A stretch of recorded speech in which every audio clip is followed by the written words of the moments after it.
Welcome to Allies or Enemies. I'm Jess. And I am Sean, and today we are talking about Vantage. And a couple of things before we start. First of all, this game was provided for review, and also we're going to try and keep it as spoiler-free as possible. There are a lot of secrets here. We don't want to give them away, but we do want to show you enough that we can tell you how the game works, and we can show you a bit of what's inside the box. There are, however, like thousands of cards, and so many. There are 4 times that many. I don't even know how many things in the book and little story things. So we're going to show you like a dozen or so. So this is not going to give away enough that it ruins anything for you at all. And Vantage is a 1 to 6 player cooperative game designed by Jamey Stegmaier, and it is a narrative open world exploration game where you have come from space and landed on a strange planet, and you can explore it however you want. Let's look at how it plays. You start the game with a character card, a few skill tokens, a bunch of dice, various health tokens, a random starting location, and a random mission. And then it's time to explore. On your turn, you choose one action, either on your location card or on one of the cards in your tableau or on the mission board. All of these actions have a color, which connects to one of 6 types of action: move, look, engage, help, take, or overpower. After you choose your action, you or another player finds the number of the card in the matching book and reads out the bold text and the action cost. Then roll a number of black dice equal to the cost of the action. Lines are safe. Arrows go back in the pool. All the rest need to be placed somewhere, either on an available card in your tableau or on impact slots of one of your teammates. For every dice you can't place, you decrease the corresponding health token, and if these ever reach 0, you have to read an entry in the Book of Secrets and you might lose. If you survive, the rest of the text for that action is read, which will often gain cards to your tableau, or tokens, or boosts which allow you to take special card actions. The point of all of this is to move around the planet, exploring different cards and taking actions, in an effort to try to complete your mission. If you complete your mission, you win. If you find and complete a destiny, you win. Or if you complete both, you get an epic win. Then you leave the planet ready to be explored again another day. This game surprised me because we've heard about it for like 8 years, and I knew it was going to be an open world exploration game. So what I had pictured in my head, I think, was like this giant map that you're going around and you're exploring. And when I started seeing pictures of it coming out and seeing that it was really like this limited card tableau, I wasn't too sure what to expect. Yeah, I had exactly the same thing. And now that I see it, I think, of course, this is the only way you could have done this. Otherwise, it would have been boxes and boxes of tons of different boards that you had to put out, and it just would have been so unruly. And so this was definitely the way to do this. But yeah, I did not expect it. When I saw it, I thought, this is not going to be the game I expect. It is the game I expected, but just delivered in a very different way than I expected. Yeah, and as its name suggests, with Vantage, that is a key part, is you can only see what's in front of you at that time. So an important part is that your view is only for you, and you can describe that to the other players, but they can't see where you are. And you can only see right in front of you. So anytime you move forward, you're replacing your card with a whole new card, and you just have to kind of keep track of where you are on this strange planet. And it's definitely difficult to keep track of things, and that makes sense. A lot of the stuff that I like are almost complaints for me, I realize, oh wait, this makes sense because I don't understand what's on this world. So of course I don't have a map to figure out what's on this world because I've never been here before. I'm seeing it for the first time. But one of the things that I've seen people complain about, I do actually think was a really good decision choice in the game, and that is that you can only activate one action on each location that you're on. So if you do something, sometimes it will say continue. Then you can do more things on that card. But sometimes it won't. But you might learn something about that card, either from that or from something later, and you're never allowed to go back and use that again, at least not for that game. And some people say, well, that's not very thematic, because I learned about this treasure chest, now I can't open that treasure chest. But if you could just do things, you would just sit there, do all 6 things for every single card, the game would not be interesting. So sometimes it breaks the thematicness, but 99% of the time, it's really good for the game. Yeah, because a key part really is exploring the world, and so that pushes you to always go to new locations. And you're going to want to do that because you're going to have a mission that you want to accomplish, you might have a destiny you want to accomplish, and that's going to involve moving about. But I could see if it didn't have that rule that people would be tempted to do everything and then complain that it took too long to do the missions. So by making you move forward, I think that is really important. And what I really like, though, is how you interact in the world is totally up to you. Because you have those different actions on each location and the different things for the card, you can choose whether you're like laying back and like watching things, seeing how dangerous it is, or if you're just like jumping in right away. And those are a lot different, and you can really have a different personality as you play as well, because I've played games where I'm just murdering things. I'm just a jerk. I've landed in this planet, I'm just a maniac. Or like I'm stealing lots of things, or I'm like praising things and I'm like giving people compliments and I'm like trying to make friends, or I'm bartering with people, like, and you can really push those things. And the game sometimes will push you in that direction, because as you add to that tableau, you're going to get more spaces to add your dice. And a lot of those spaces are going to be specific, basically all of them are going to be specific for something, and often they're for a kind of color. So if I end up with like 5 red spaces, I'm going to be super aggressive. If I end up with 5 yellow spaces, I'm going to have some real steely hands. So it definitely changes your focus from game to game. Yeah, and I like the card tableau because you can only have 8 cards as well as your character card in your tableau. And I feel like that's a good amount to remember. So I like that it is capped, and those might be equipment, it might be skills, it might be abilities, but I like that amount because it has felt manageable. Any more than that, and I probably just get overwhelmed and forget about cards.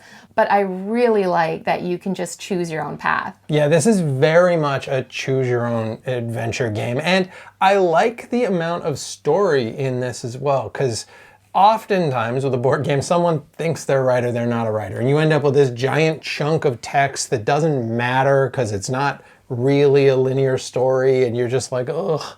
This doesn't do that at all. It gives you just enough that it immerses you in the world, but not any more than that. It's 2, maybe 3 sentences. It's really helping push you with just like some adjectives that give you a sense of how you feel about that or what this place is. And that's it. And I think that does a really good job of making it feel like it's you. It's not some other character. It's not about the writer. It's really about the player, and just quickly get that text to them, and then you're playing the game. You're not just listening to, reading time. Yeah, because you don't need a lot of background, because you wouldn't know that background. You have landed on this strange planet, and it's a really interesting world that's been built. We've played like half a dozen times, and I still have so many questions about this world and how it works, and I like that it's this world that I want to keep exploring.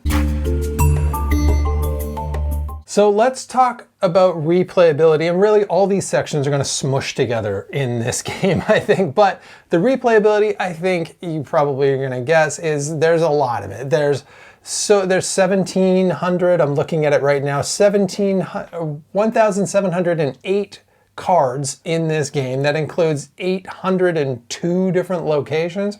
Plus there's other like secret cards and a little special sachet of cards. We've only got to look at one. Only I've got to look at one. You've never got to look at one.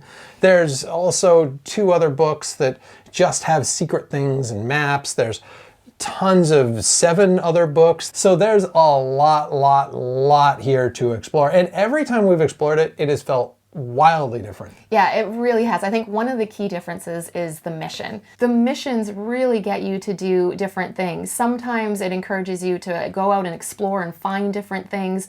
Other times it's more commercial and you have to like get a lot of items. Sometimes you really have to work together. Other times it's more individual.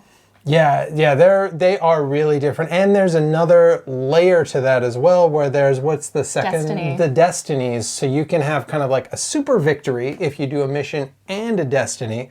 And so obviously combining those two together, there's, I don't even know how many of each. We haven't seen the same one twice. We've played like 5 times, I think. And every time they've been very different. Yeah, and so it's important to note this is not a campaign game, but every time you visit the world, you're learning a little bit more about it. So how you choose to engage with it might be different, and you might encounter locations. So there have been games when I found something really, really interesting and I didn't get a chance to explore it. And then a following game, I was like, I want to go back and I want to find that thing. Even if it maybe didn't go with my mission, that's what I wanted to do. Let's talk a bit now about the components, and there aren't a lot of components here, so this is going to be very quick. So first of all, card quality is great. All the cards are really, really nice. The books are all really nice. I do like the card holders because I think that does a good job of showing the card that you're on. The tokens are nice and clear, and the key part really is the cards with the locations, because that's your Vantage, that's what you see. And I think it's really neat because it's not like crystal clear, but it sets the scene. So you can tell if you're in like a meadow with one giant flower, or if you're next to water, or if there's like a crumbling building, but you're not seeing much more. And I think that's kind of how it would be if you were there. I actually really like the graphic design on the tableau cards as well. I think those look really nice. Yeah, and it is nice and clear because there is a lot on your tableau cards because you've got the slots for the dice, and usually those are restricted to certain actions. You'll also have actions that you can perform that are on those cards, and it can be a lot of information, but I think it was presented in a really clear way that I could tell like what's an action, what's a dice slot, what is, something that might require tokens. So I think the graphic design is nice and clear. And kind of tied into that, I do like that whenever you're doing an action, it has the color of the type of action, but the specific action has a different word. And I think that really helps with the storytelling of you're doing a green action, but it might be like you're brewing something, so you know what you're doing.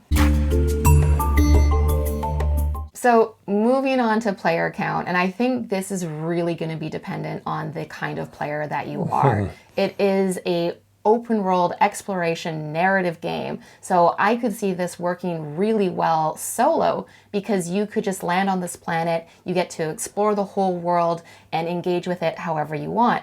Anytime you're adding more players, it is somebody else's experience as well, and you get to hear about their experience. But I think it depends on how invested you are in their experience. Yeah, I think the nice thing with 2 players is you have someone else reading the bits to you. So you have them going through the book, reading the thing to you, you're making the decisions, and I think that dynamic works. That's kind of the ideal dynamic. By yourself, still going to work fine. You're not going to really see other things on the page that are going to affect anything. I think it would be pretty unlikely that you see something and you remember, oh yeah, if I go to blah, blah, blah, that it's just not going to happen. So no, I wouldn't worry about that. I think solo is going to work great. I really didn't think that this would work in more than 2. So we had a friend ask, oh yeah, can we play this at 3? And I was like, it's not a 3-player game, I'm sorry. But then we had another friend a few days later be like, I really want to play this at 3. And I was like, all right, fine, let's try it. And I liked it way more than I expected to. Yeah, and we took turns like reading the different passages, and I was interested in what both of you were seeing and what you were doing. And I think like it reminds me a lot of D&D. So if you play D&D and you're used to a lot of people doing side quests and you're interested in what they're doing, I think it could work for some groups at a higher player count. But the thing that I think makes a difference for how well it works at more players as well is what that mission is. Because in that game, we had a mission that really felt like we were working as a team.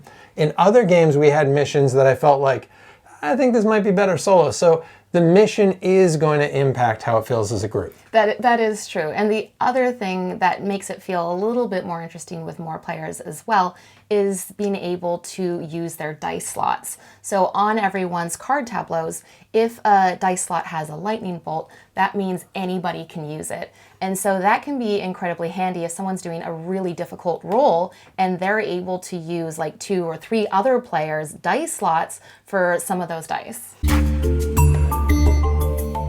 So on to final thoughts. And This is, first of all, this is really a storytelling kind of narrative-driven game. Even though that narrative isn't a linear narrative at all, this is very much about that choose your own adventure and where am I going, and you're gonna have to be invested in that story. So you gotta be the sort of person who's gonna, kind of put something into that, because you're gonna get as much out as you put in. Yeah, definitely. So if you like the thought of being able to try and interact with a world in a different way and try and figure it out. And it is a very interesting world as well. It's this alien planet and you don't know what's happening. You don't know like who's bad, who's good. And you yourself could be a bad or good person. You can be a pickpocket or you could help people. And so you really can interact with it in any way you see fit. And I think the mechanics are really streamlined, that it still, I feel like, feels like a game.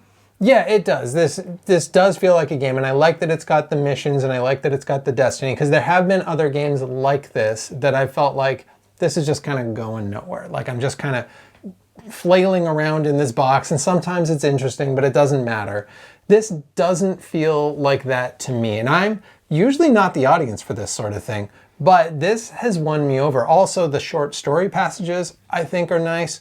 I love to read, but not when I'm playing a board game. I just want it to be nice and short, but give me enough. I think this does a really good job with that part of it as well.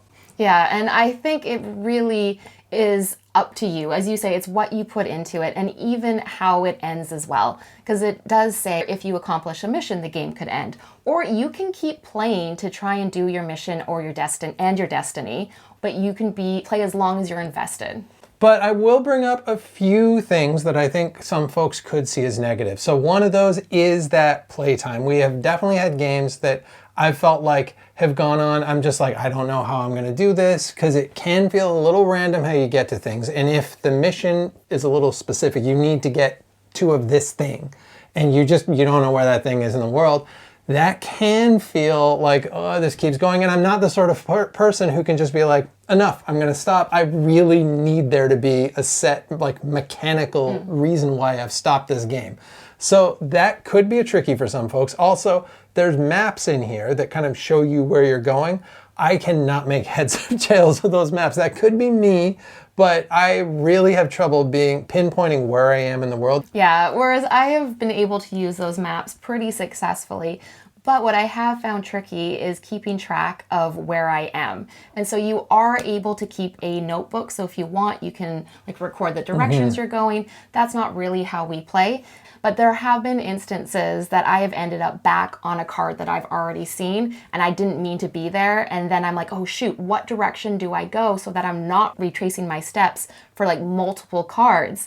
And so that can be a bit tricky. I guess it's thematic, because if you're exploring an alien planet, you could get lost and end up back where you started. Yeah, it does kind of count on you just remembering where you've already been as well, so that you don't do other things on that card. And then if you don't have a great short-term memory, just know that maybe you're going to want to jot things down. That might be helpful. But even with us ending up kind of back on certain cards and not being too sure, it's been a really engaging experience and a really interesting world. And it has felt like I'm an explorer and I'm exploring this brand new alien environment. And that is it. Have you played Vantage? What did you think? And what are other narrative-driven games that you have enjoyed? Thank you so much for watching. As usual, please like, subscribe, and hopefully we'll see you next time for another game.